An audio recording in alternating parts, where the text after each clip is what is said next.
En este y en los subsiguientes videos abordaremos la función renal desde un punto de vista fenomenológico. Antes de abordar dicho enfoque, hablaremos de cuáles son las funciones del riñón. Si le preguntamos a un ciudadano común y corriente en la calle qué hace el riñón, es muy seguro que nos diga que el riñón produce orina. Lo cual pues, es correcto, pero ello es el resultado de la operación de dos tipos de funciones del riñón, que son la función regulatoria y la función removedora. El riñón o los riñones regulan el volumen líquido extracelular, tanto su composición como su volumen, regula el balance ácido-base, regula el contenido corporal de potasio, de calcio, fosfato y magnesio, regula la presión arterial a largo plazo, regula la glucemia, fundamentalmente en ayuno, y regula la producción de glóbulos rojos.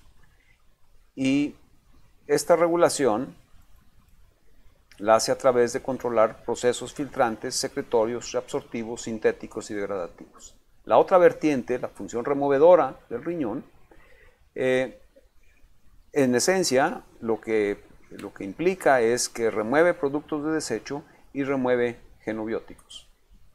De manera entonces que la orina es el resultado o el corolario de la operación de estas dos vertientes funcionales.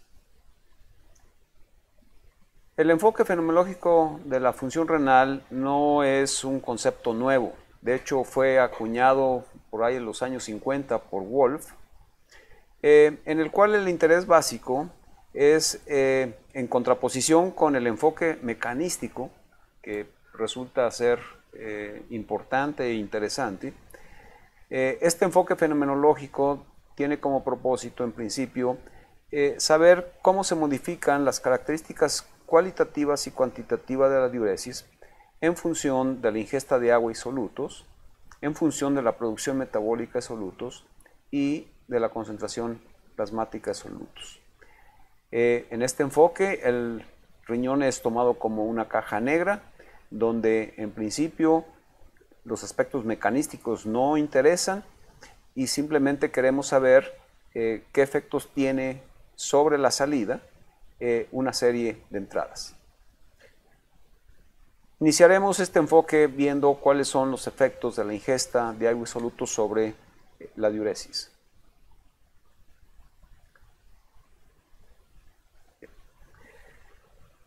El principio de dilución establece que yo puedo conocer el volumen de un sistema si conozco la cantidad de soluto contenido en él y lo divido entre la concentración del soluto. Y de este principio de dilución hemos hecho dos aplicaciones hasta ahora. Uno es la medición de los espacios líquidos corporales, dos es los determinantes del volumen líquido extracelular, y una tercera aplicación de este principio de dilución es cuáles son los determinantes del flujo urinario. Bien, el flujo urinario en la fisiología renal se describe por una vela labiodental con un punto superior, estrictamente, pero en la vida diaria prácticamente no se utiliza el punto superior.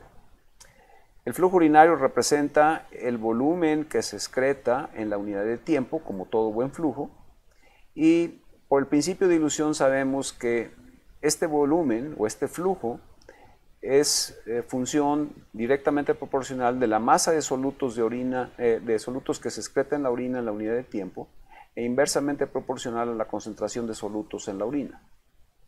De manera entonces que de aquí en adelante sabemos que la masa de solutos puede ser expresada en términos de la concentración multiplicada por el volumen, la unidad de tiempo, eso es masa de soluto, y de aquí en adelante nosotros describiremos la excreción absoluta de cualquier sustancia, la excreción urinaria, como el producto de la concentración urinaria de esa sustancia multiplicada por el flujo urinario. Por otro lado, la concentración urinaria de soluto será descrita como el UX, que representa pues la concentración del soluto en la orina. Otra forma de refrasear esto es decir que el flujo urinario es resultado del cociente entre la excreción urinaria de solutos dividida entre la concentración urinaria de solutos.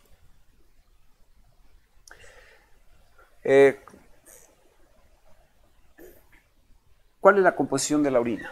Bueno, en el adulto, el flujo urinario máximo es el orden de, o el flujo urinario habitual más que máximo, es en el orden de 1 a 2 litros en 24 horas. La diuresis máxima se da entre 10 y 12 del día, la mínima entre 1 y 6 de la mañana, y típicamente con las técnicas macroscópicas habituales, pues no se detecta glucosa, aminoácidos, cuerpos cetónicos, bilirrubina, proteína, sangre, ni leucocitos. Su pH habitual es entre 5 y 7 y la osmolaridad y la concentración urinaria descrita por la osmolaridad urinaria pues puede variar ampliamente desde 50 miliosmolal hasta 1200 miliosmolal.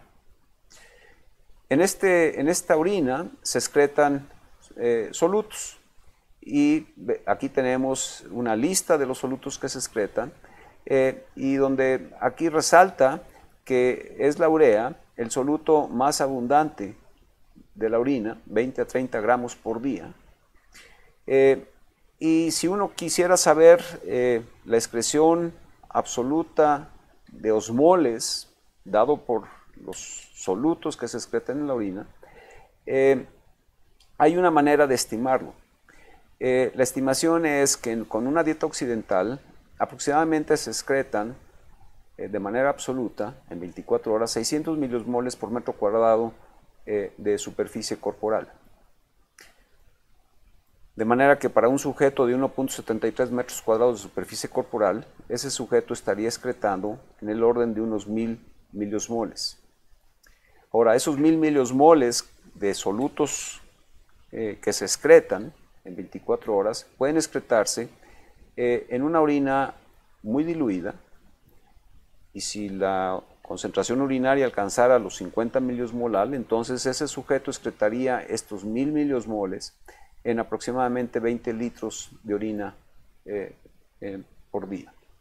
Por el contrario, si el sujeto excretara esos mismos 1000 miliosmoles en una orina muy concentrada, digamos de 1200 miliosmolal, entonces lograría excretar esa cantidad de solutos en solamente 800 mililitros de orina. Ok. Tengo una pregunta para ustedes. Si un día cualquiera una persona toma más agua de la de costumbre, ¿qué sucederá? Sudará más, aumentará su pérdida de agua por la respiración, salivará más, orinará más, o todas las anteriores. Es una pregunta así como de mitos y realidades. Bueno, la respuesta correcta a esta pregunta es que solamente orinará más. No va a sudar más, no aumentará su pérdida por la respiración, no va a salivar más.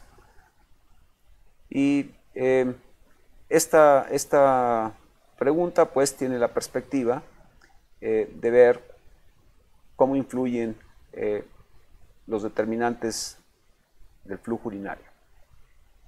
Bien, hemos dicho entonces que el flujo urinario es el cociente entre la excreción absoluta de solutos sobre la concentración de solutos en la orina. Si hace uno el análisis dimensional de esto, la excreción absoluta sería en miligramos por minuto, la concentración en miligramos sobre mililitro, de manera que si uno hace las simplificaciones pertinentes, encontrará entonces que el flujo urinario se describe en términos de mililitros sobre minutos o de litros en 24 horas. Bien, ¿cuáles son los determinantes del flujo urinario? Pues básicamente son dos. Una es la excreción de solutos en la orina, el U sol B, y la otra es la concentración de solutos en la orina, el U sol. Esos son los dos determinantes del flujo urinario.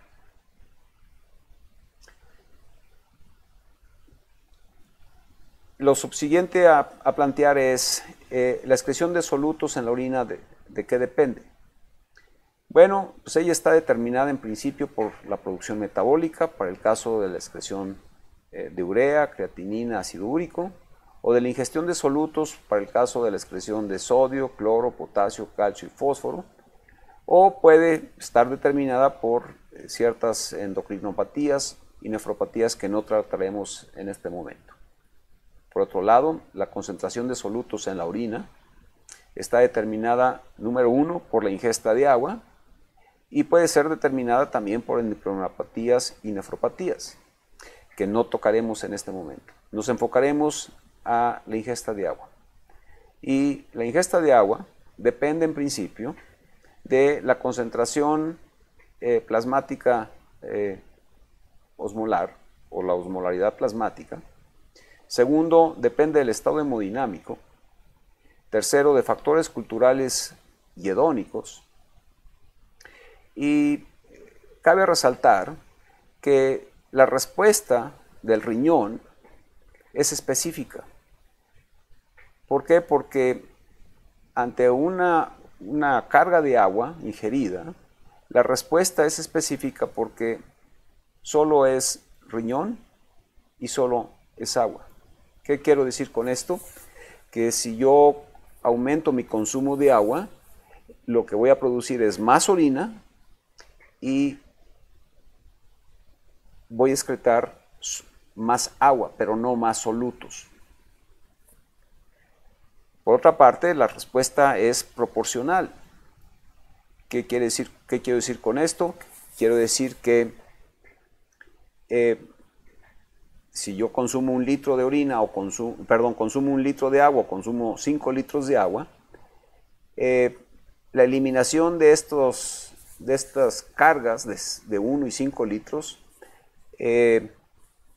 se hará prácticamente a tiempo constante, lo cual significa que la respuesta urinaria será más rápido cuanto mayor sea la carga. Bien, ahora voy a utilizar la ecuación de flujo urinario para hacer algunos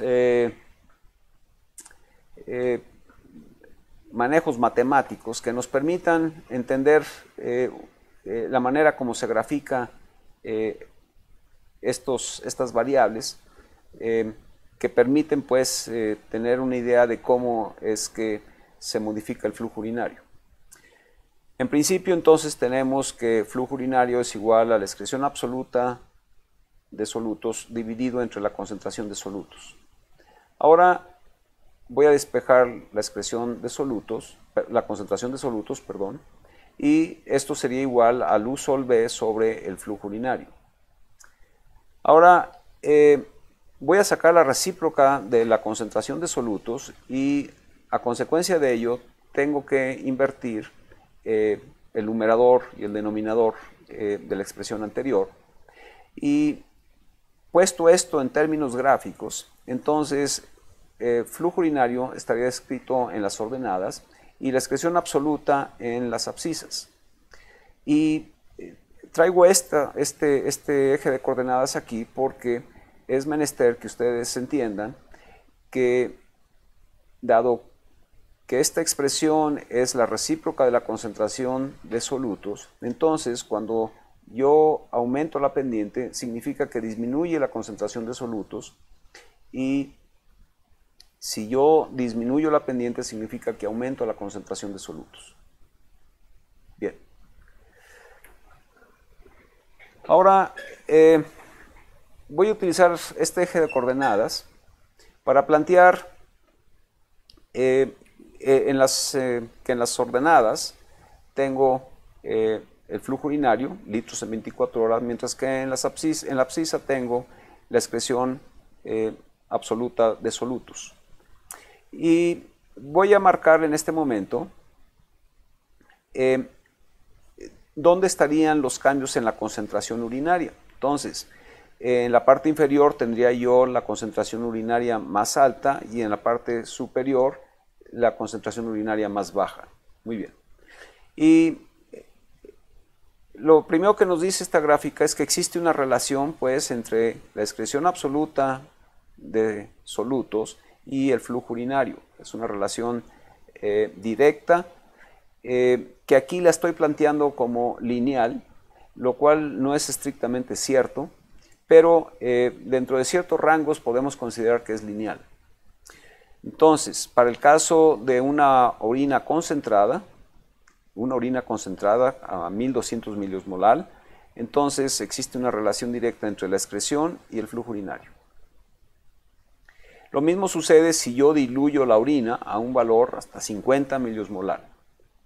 Sigue habiendo una relación lineal entre la excreción absoluta de solutos y el flujo urinario. Bien. Ahora, vamos a asumir que un sujeto excreta al día de manera absoluta aproximadamente 800 miliosmoles en 24 horas. Partiendo de este punto de partida, entonces es claro que el flujo urinario del sujeto cuando excreta esta cantidad de solutos sería aproximadamente de 0.67 litros si la concentración urinaria fuera de 1200 o alternativamente sería de 16 litros si la concentración urinaria fuera de 50 miliosmolar. Bien, una vez descrito esto, ahora voy a hacer otra consideración y voy a asumir que a este sujeto, en lugar de estar excretando una orina a 1200 miliosmolar, la excreta a 800 miliosmolar, una concentración más baja. Y nuevamente voy a tener un punto de partida que es que este sujeto está excretando 800 miliosmoles de solutos en 24 horas en una orina que tiene una osmolaridad de 800. De suerte entonces que si partimos de este punto, es posible que este sujeto pueda mostrar diferentes tipos de diuresis. En un primer caso, podrá estar aumentando su flujo urinario sin cambiar la excreción de solutos, porque diluye su orina. Otro caso es que aumente su flujo urinario porque aumenta la excreción de solutos y diluye su orina. Otro caso que aquí están descritos es porque aumenta su excreción de solutos sin que diluya tanto su orina. De manera entonces que las posibilidades son muchas y todas ellas se pueden dar en un individuo en las 24 horas. Bien.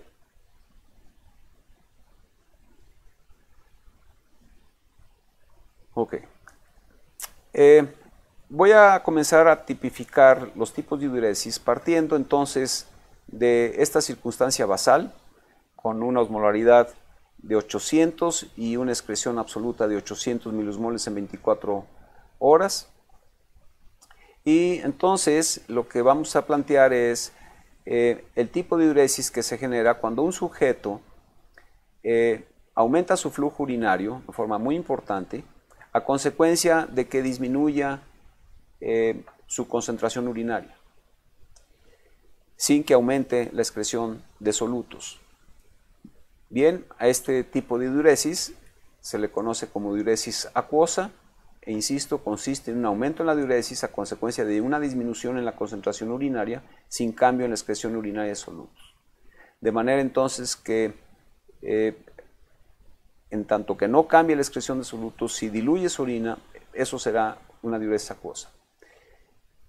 Aquí quiero ejemplificar el caso de que este sujeto, en lugar de estar excretando 800 miliosmoles en 24 horas, excretara 1100 o excretara 400 miliosmoles en 24 horas. En cualquiera de estos casos, si aumentara su flujo urinario sin modificar su excreción de solutos, estas diuresis podrían ser tipificadas como diuresis acuosas. Bien, ahora quiero insistir que el punto importante es que diluya su orina y puede no diluirla a 50, sino podría ser el caso que la diluyera simplemente a 150 miliosmolar. Si ese fuera el caso y el sujeto empezara de este punto de partida de 800 miliosmoles en 24 horas con una concentración de 800 miliosmolar y aumentara su flujo urinario para reducir la concentración, esto también sería tipificado como una diuresis acuosa. Los mismos casos que en la diapositiva anterior sería si se modificara, si tuviera puntos de partida de excreción urinaria diferentes. Bien. Ahora, lo que voy a hacer es amplificar la escala de esta gráfica. Acá ahora tengo la curva de 50 miliosmolar, acá tengo la curva de 1200 miliosmolar. Bien, y estoy haciendo un acercamiento partiendo de la misma condición basal de 800 miliosmoles en 24 horas con una orina de 800 miliosmolar. Aquí hemos descrito, o aquí está describiéndose, la condición de diuresis acuosa. Evidentemente no nos alcanza el fondo de la diapositiva para poder ver el fenómeno, pero ya lo vimos en la diapositiva anterior. Pero lo que quiero describir aquí es un segundo tipo de diuresis en el cual el sujeto puede aumentar su flujo urinario. Desde este punto hasta este punto está aumentando su flujo, aumentando su flujo urinario a consecuencia de que aumenta la excreción de solutos y a que diluye su orina, pero diluye su orina a un nivel por debajo de la osmolaridad plasmática. Cuando así se da, este tipo de diuresis se conoce con el nombre de diuresis salina. El punto importante es que es a consecuencia de que aumenta la excreción de solutos, aumenta la excreción de soluto, pero aparte la orina se está diluyendo por debajo de la osmolaridad plasmática. Bien, esto es una forma de diuresis osmótica, y si uno regresa a la escala previa de este sistema de coordenadas, antes de llegar a eso, cabe decir que entonces cualquier diuresis que se presentara en esta área podría ser catalogada como una diuresis salina. Si ahora regresamos a la escala anterior, entonces esta diuresis acuosa, dado que aquí está la curva de 300 miliosmolar, que representa aproximadamente la osmolaridad que tendría el plasma, entonces cualquier diuresis que cayera en esta zona, es la misma zona que hemos planteado en la diapositiva anterior, pues representaría una diuresis salina. Bien. Aquí están representados 4 tipos de diuresis salinas de diferente magnitud. ¿Okay? Quizás aquí es más claro observar que si aumenta la excreción de solutos y la orina se diluye a un valor igual a la concentración plasmática o menor, será diuresis salina. Bien, si ahora la diuresis se produce por un aumento en la excreción de solutos con una disminución en la excreción, una disminución en la osmolaridad, pero a un nivel por arriba de la osmolaridad plasmática de 300 miliosmolar, entonces cualquiera de estas circunstancias correspondería a otro tipo de diuresis que se conoce con el nombre de diuresis osmótica. Entonces, es un aumento en la diuresis a consecuencia de que aumenta la excreción de soluto. Aquí se está viendo que la excreción de soluto está aumentando, ¿ok? Con un aumento o no cambio o una disminución en la osmolaridad urinaria por arriba de la osmolaridad plasmática. Este caso que tendríamos aquí es con un aumento en la osmolaridad, con no cambio en la osmolaridad con respecto al plasma, o con una disminución en la osmolaridad por arriba de 300 miliosmolar. Cualquiera de estas circunstancias de diuresis puede ser catalogada como diuresis osmótica. Un cuarto tipo de evento que sucede en la diuresis es lo que se conoce como antidiuresis. Antidiuresis es el no cambio o la disminución en la diuresis a consecuencia de que aumenta la concentración de solutos sin importar si aumenta o disminuye la excreción de solutos. De manera entonces que cualquier cambio de diuresis en esta área, que estaría representando el no cambio en la diuresis con aumento en la concentración urinaria, podría estar representando entonces lo que se conoce como una condición de antidiuresis. No importa si aumenta la excreción de solutos o disminuye la excreción de solutos, partiendo de esta condición basal. Bien.